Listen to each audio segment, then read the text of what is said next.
ॐ भूर्भुवः स्वः तत्सवितुर्वरेण्यं भर्गो देवस्य धीमहि धियो यो नः प्रचोदयात्. ॐ शान्ति शान्ति शान्तिः. Namaste, my dear friends. This is a video on Ramana Gita. This video starts with chapter 15 and topic is Om Sarvana Manana and Nididhyasana. A.R. Natarajan translation. Verse 3. Some say that listening to the truth is the hearing of the teacher's exposition of Vedantic text with meaning and commentary. Verse 4. Some say that listening to the truth is hearing the explanation in the own words of the knower of self of his experience about the nature of the self. Professor K. Swaminathan and Sri Viswanatha Swami translation. Bhagwan 5 and 6. Having listened to the Vedantic text or the Guru's own words or without either, but owing to merit earned in past lives, listening to one's own heart declaring itself as the root of the I thought different from the body and mind, this is Sarvana in reality. A.R. Natarajan translation. Verse 5 and 6. Having listened to the Vedic text or Guru's exposition of one's true nature or without either, by accumulated merit of past lives, if one listens to one's heart declaring that it is the root of the I thought apart from the body, it is in fact listening to the truth. Commentary. This verse sets out Ramana's own experience.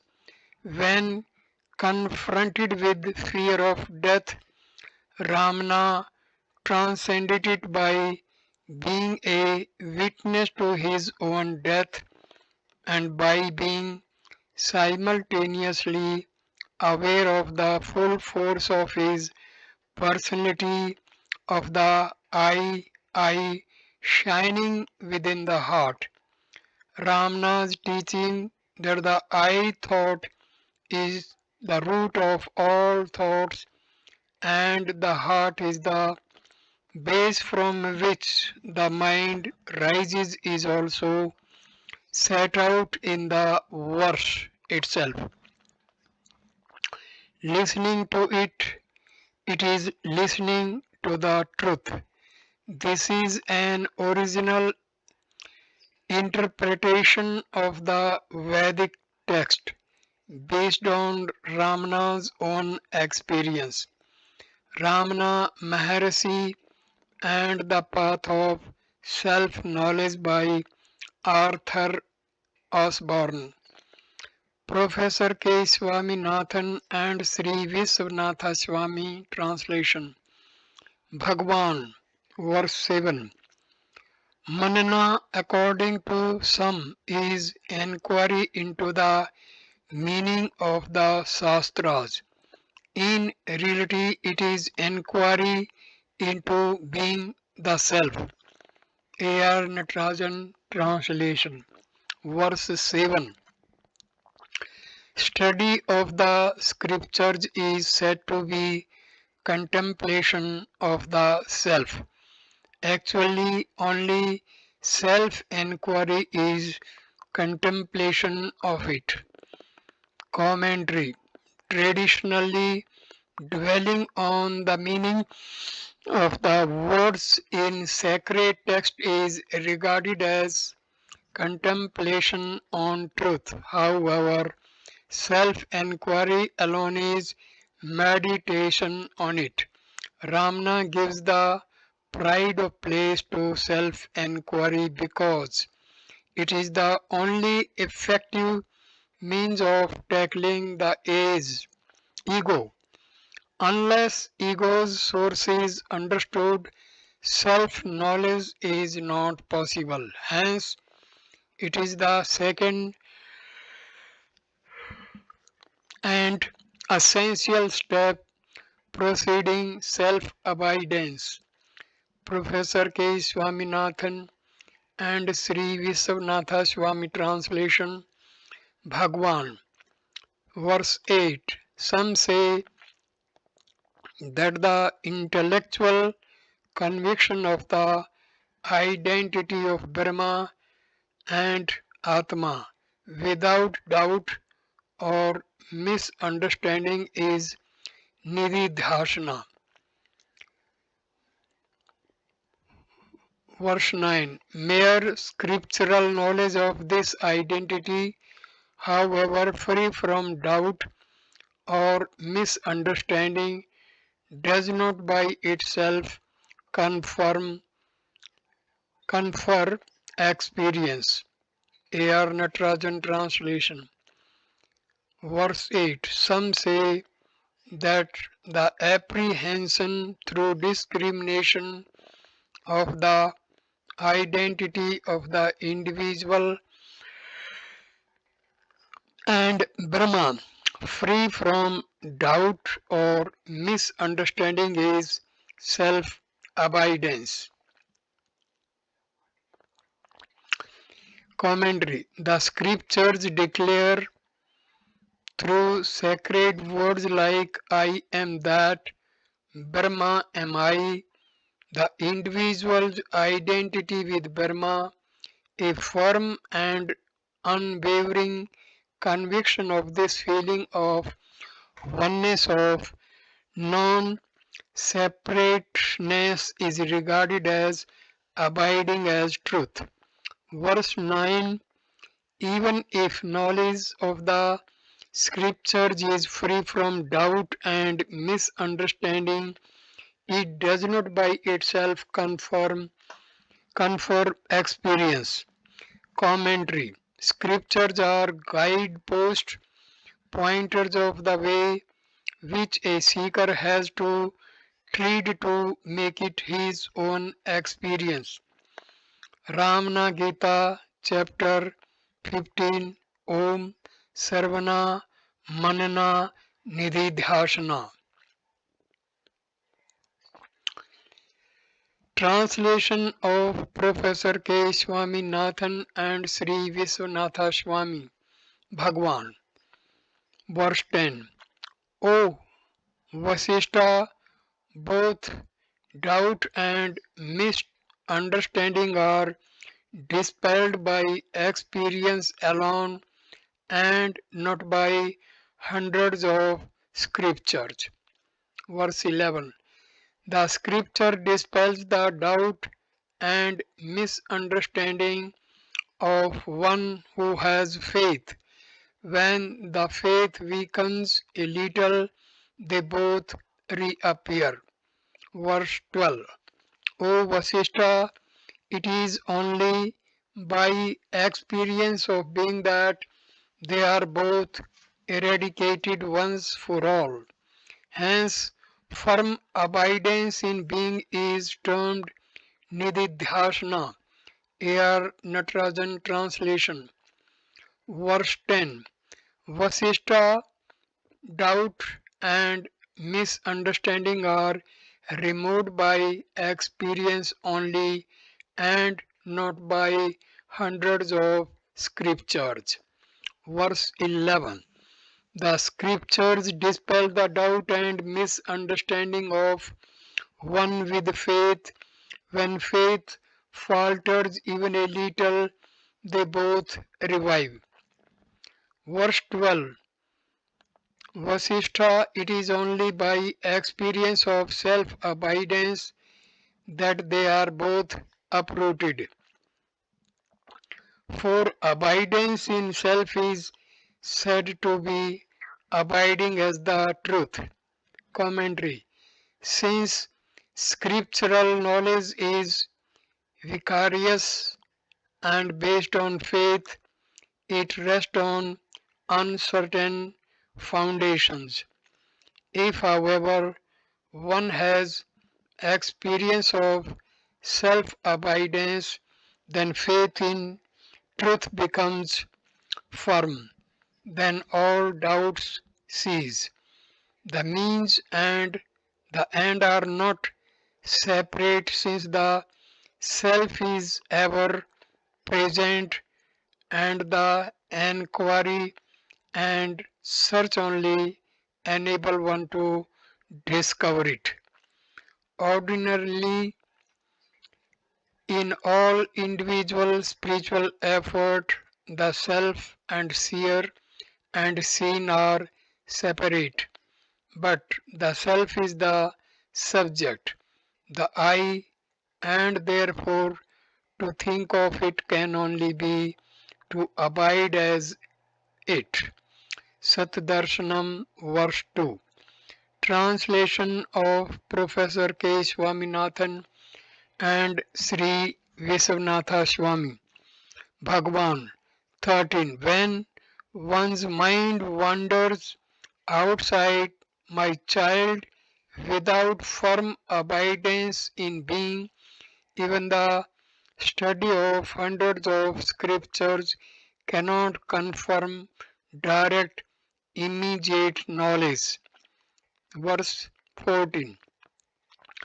O great Kondinya, if firm abidance is in being becomes natural and effortless, this indeed is final. Freedom and supreme state and is called direct realization. This ends chapter 15. A.R. Natarajan translation. Bhagwan 13. When one's mind wanders outside, my child, without firm abidance in being, even the study of hundreds of scriptures cannot confirm, confer direct, immediate knowledge. 14. O great Kondinya, if firm abidance in being becomes natural and effortless, this indeed is final freedom and the supreme state and is called direct realization. This ends chapter 15, verse 13. When without abiding in the self, the mind wanders, even the study of hundreds of scriptures cannot confer direct experience. Commentary. An externalized mind, a mind in constant movement outward because of attachments, cannot turn within and subside in the source. The inturning of the mind and the plunge within are essential for the experiencing of the self. Hence, a mind, though learned in scriptures, if subject to the pulls of the senses, would be incapable of experiencing the self. Verse 14. Kondinya, if firm abidance in the self becomes natural, and it is freedom, the supreme state, and is termed direct experience. Commentary. During scriptural practice, the mind might have long spells of dips in the self, but such intermittent abidance can only give a taste of the happiness and act as a spur to further effort for reaching the goal. When the mind naturally and without effort spontaneously remains merged in its source, the self, then experience of the self abidance is direct. It is final freedom. Then the sense of doership is dead. The stillness of being is not disturbed by distracting thought. It is the supreme state, for it is one where bliss inundates always and the experience being one's own is direct. Note: Translation of Professor K. Swaminathan and Sri Vishwanatha Swami. 1. The question regarding Bhakti, the best of men, the highly auspicious Bhagwan Ramana Maharshi spoke thus too. The self is dear to all, nothing else is as dear. Love, unbroken like a stream of oil, is termed Bhakti. A.R. Natarajan Translation. Verse 1. Then questioned regarding love of God, the best of man, the highly auspicious Bhagwan Ramana Maharshi spoke thus. Verse 2. The self is dear to all, nothing else is dear. Love unbroken like a stream of oil is termed bhakti. End of chapter 15. Om Sarvana Manana Nididhyasana. Chapter 16 on Bhakti. Commentary. The statement reminds one of the advice of Yagnavalkya to his wife Maitreyi in Brihadaranyaka Upanishad. Be it that of wife for the husband, mother for the child, and so on, is sweet only because of the love for the self. The love mistakenly identified with the name and form really springs from the self, the source of all love and bliss. Reference to a steady stream of oil is a traditional analogy and would suggest a continuous relationship between subject, the individual, and the object, God. Such a steady contemplation would in time result in the merging of the individual in the particular Godhead. The ecstasy of such union is termed parabhakti or supreme devotion. In Upadesa Saram, Ramana uses a different expression like the flow of ghee to indicate the sticking endearment between the devotee and God, which comes inevitably from a steady and loving relationship. Ramana's reference to the self as dear to all is worth noting. Worth noting. Adi Sankara Bhagavad refers to bhakti as contemplation on the self which in practice means constant recollection of the identity of individual and God or the self. Upadesa Sarm, verse 7. Note: Sanskrit version of chapter 16 in Ramana's handwriting is in photo file. Translation of Professor K. Swaminathan and Sri Viswanatha Swami. Verse 3. Through love, the sage knows that God is none other than his own self, though the devotee, on the other hand, regards him as different from himself, yet he too merges and abides in the self alone. 4. The love which flows unbroken like a stream of oil towards the Supreme Lord leads the mind infallibly into pure being even without once desiring it. A.R. Natarajan, translation, verse 3.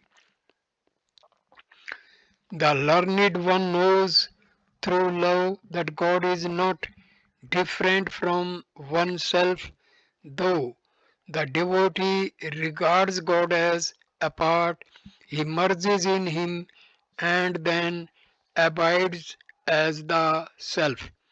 Commentary. The approach to God, the spiritual practice of those pursuing the pathway of wisdom is to meditate on the individual's identity with God.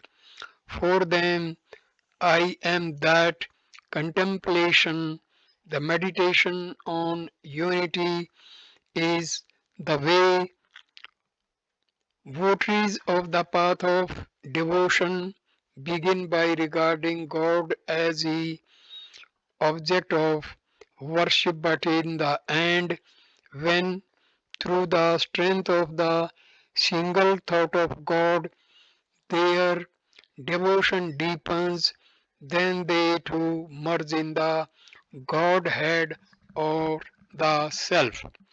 Verse 4. Even when benefit of the desire for it, bereft of the desire for it, love flowing to God like a steady stream of oil undoubtedly leads to the self. Commentary. All thoughts emanate from the self, for the root of all thoughts, the I thought, rises from the self. When the mind is gathered together and a single thought of the Supreme prevails, it leads one back to the source. This is because God and the self are not different in essence. Translation of Professor K. Swaminathan and Sri Viswanatha Swami 5 and 6. When the devotee, regarding himself as a separate, limited individual of poor understanding and desirous of deliverance from suffering, takes the omnipresent supreme reality to be same deity and worships it, even then he attains in the end that alone. A.R. Natarajan, translation. Verse 5 and 6. Even the one who regards himself as being limited in intelligence and different from God, who worships the all pervading Supreme as a particular deity and prays to it for deliverance from suffering, attains in the end of the Supreme only. Commentary. And what is Shiva worship now? Beholding but his glorious presence in elements 5. Sun, moon, and every living being, each apt response and timely service to these amounts to Shiva worship, excellent and even fresh.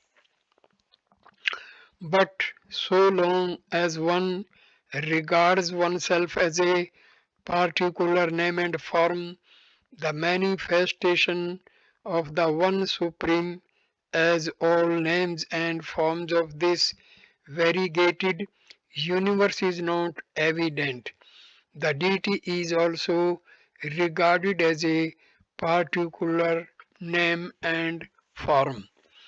The question arises whether such particularized worship would lead to the awareness of the all pervading nature of the Supreme.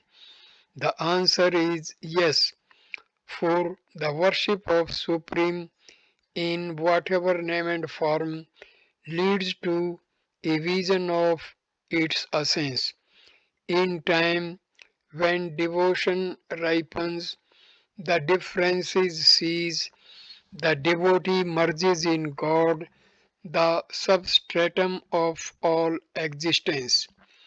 Sayings from Murugnar Guruvachka Koi, Ramana Maharshi by Swaminathan. Translation of Professor K. Swaminathan and Sri Vishwanatha Swami. 7. O best of men, one who attributes names and forms to the deity through these very names and forms transcends all name and form. A.R. Natarajan translation. Verse 7. Though name and form are superimposed on the deity, one transcends these very names and forms through them. Commentary. The Supreme is the formless source of all form. A particular form or name as Shiva, Vishnu, Subramanya is superimposed by a devotee. Such limitations spring from the ignorance of the devotee who not only regards himself as a particular name and form but also regards the Supreme as a particular deity with a specific name and form. The question arises if the true nature of the Supreme would be known to the devotee, notwithstanding the approach. Ramana answers that it would be known. Translation of Professor K. Swaminathan and Sri Vishwanatha Swami. 8. When bhakti has grown perfect, then hearing once about reality is enough, for it confers perfect knowledge. 9. Bhakti, not continuous like stream, is called intermittent bhakti. Even this is bound to result in supreme bhakti. A.R. Natarajan translation. Verse 8. When when devotion is complete, listening once is enough. Then devotion itself confers perfect knowledge. Commentary.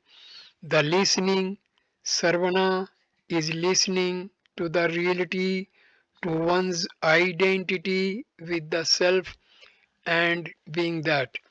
In Upadesha Saram, Ramana points out that by constant single thought, ultimately one attains the repose of the self free from thought.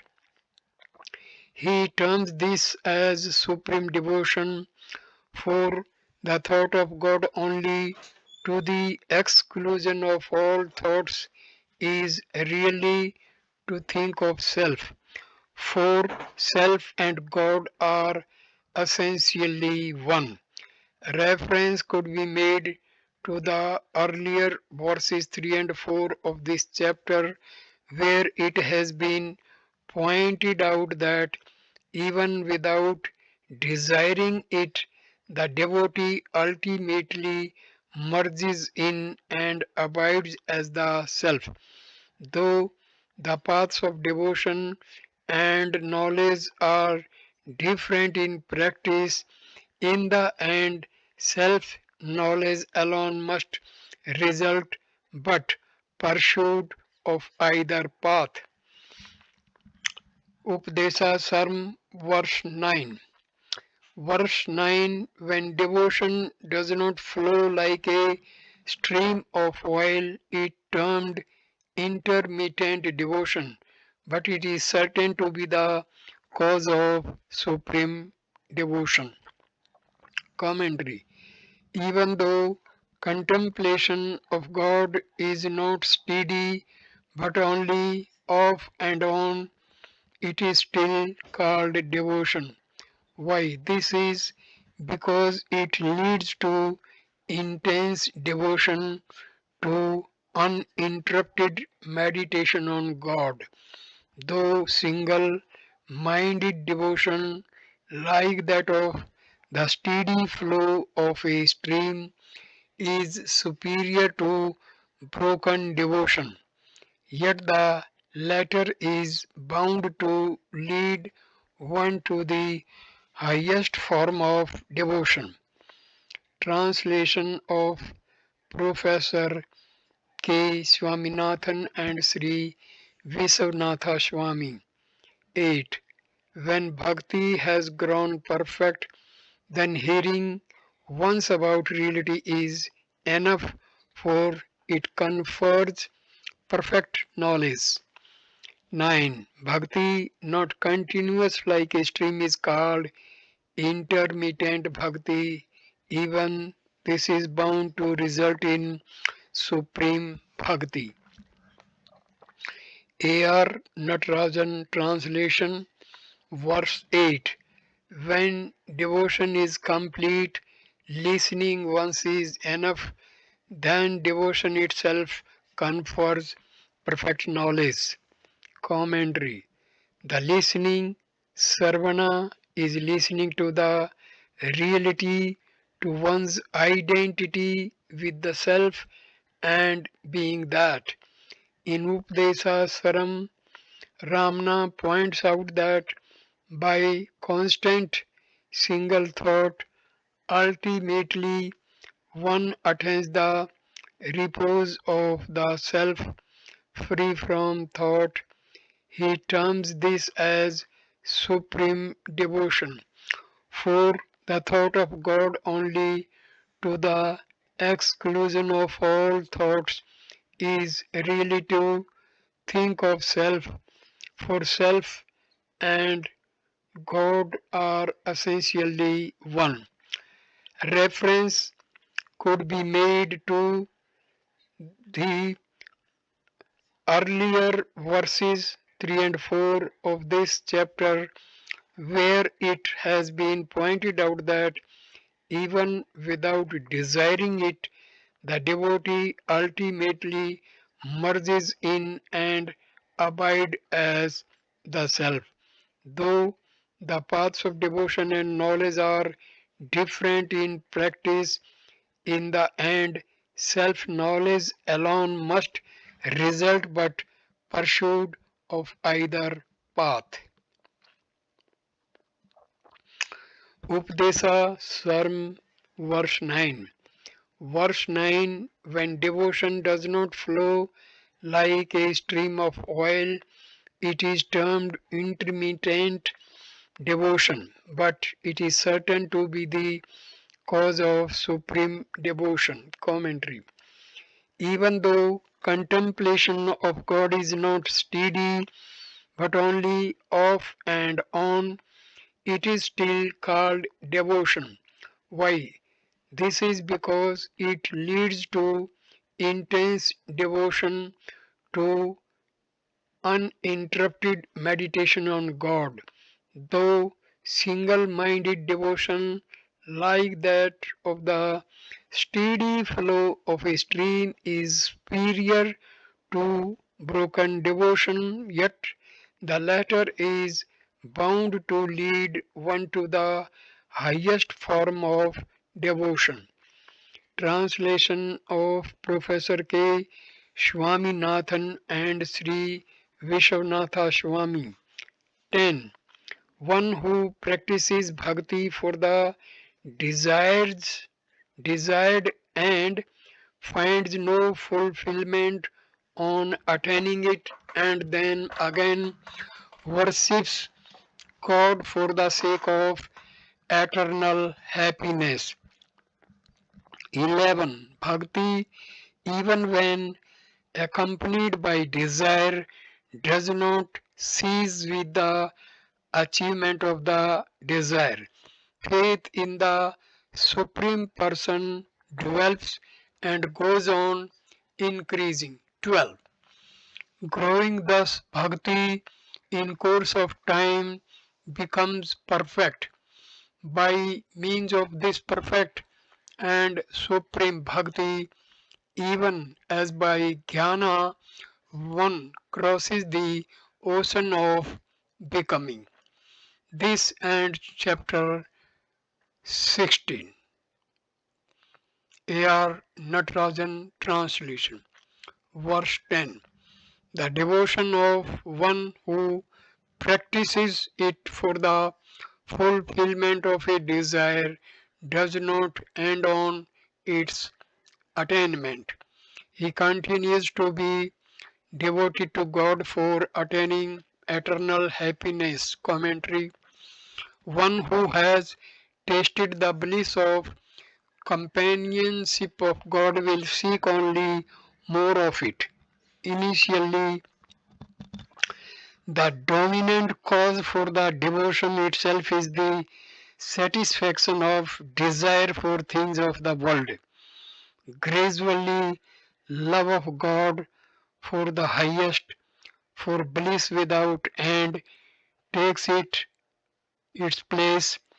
Those whose hearts are turned Godward as the magnetic needle for the north can never lose hair bearing as they sail the stormy ocean of desire. Verse 11. Devotion, even when it coexists with desire, will not cease on satisfaction of it. Faith in the Supreme begins and dwells. Commentary. The verse is to be read along with the preceding one. One more reason is given to explain continuance of devotion, even though motivated to start with. One would expect logically that it would end when the motive ceases, but in practice it is not so. Why? For imperceptibly along the way, faith in the Supreme is built up and success only strengthens the belief. Verse 12. The devotion growing thus becomes complete in course of time. By such complete and become devotion, one crosses the cycle of births and deaths in a like manner as one would by knowledge. Commentary. Ramana begins with the form of bhakti and comes down step by step to motivated devotion and accepts even that as a means for reaching the goal of liberation. The stress is on the gathering of the mind in a single thought stream. Then the inward journey becomes possible and the Supreme would do the rest by pulling one into the self. It produces reciprocal flow of power. the grace of the self which wakens the hold of the I thought and destroys the vasanas which perpetuate and reinforce its existence. Being as You Are by David Godman, page 82. Translation of Professor K. Swaminathan and Sri Vishwanatha Swami. 1. On the 25 August 1917, Vedarbha, best among the learned, bowed humbly before the sage and questioned him again. Vedarbha too. Does jnana come to us gradually, little by little, day by day, or does it, like the sun, blaze forth all at once in all its fullness? A.R. Natarajan translation. Verse 1 on 25th.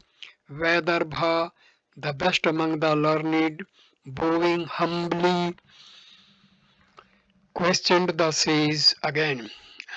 End of chapter 16 of Bhakti, chapter 17 on attainment of jnana.